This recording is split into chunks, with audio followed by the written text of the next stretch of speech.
Бұл жұмысшы ауылындағы жуырда ғана жөндеуден өткен көшелердің бірі. Бірнеше күн бұрын әлеуметтік желіде жарияланған мына суретте жол талғамайтын көліктің өзі батып қалған. Тұрғындардың айтуынша суға толған шұрық тесік көшелерге құр топырақ төсегендіктен лай батпаққа айналған.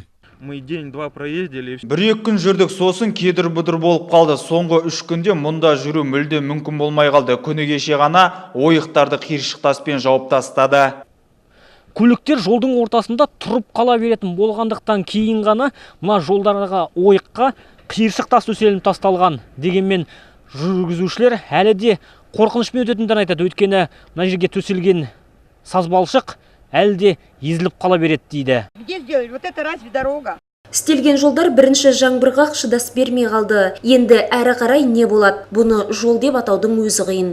Тұрғындар жұмысшы ауылындағы бірнеше көше сын көтермейтін жағдайда екенін айтады. Жыл сайын әкімдіктен көмек сұрағанмен жақсарған жол жоқ. Өйткені тозығы жеткен жолдармен әсіресе балаларды мектепке апару қиындаған. Не только улица Добролюбова.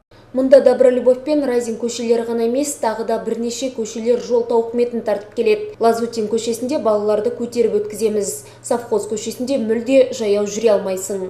Әкімдіктегілер Петропавл бойынша жолдарға қиыршық тас және өзге де жабындылар төсеуге 250 миллион теңге бөлінгенін айтады. Бұл ақшаға жұмысшы ауылындағы бірнеше көшелерге де балшық төселіпті. Нефракционный естественный щебень. Разин көшесінде төселген нефракционалды табиғи қиыршық тас деп аталады. Жерге өпкен соң жұмыстар қайта істелінеді. Онда жер асты суы көтеріліп, езіліп қалуы мүмкін деп болжап отырмыз. Жолға жауапты қызметкерлер қалған жолдарды жөндеу ендігі жылдың еншісінде екенін айтады. Сондықтан әзірге олардың қолынан келетіні батпақтап жатқан жергілікті халықты сабырға шақыру ғана.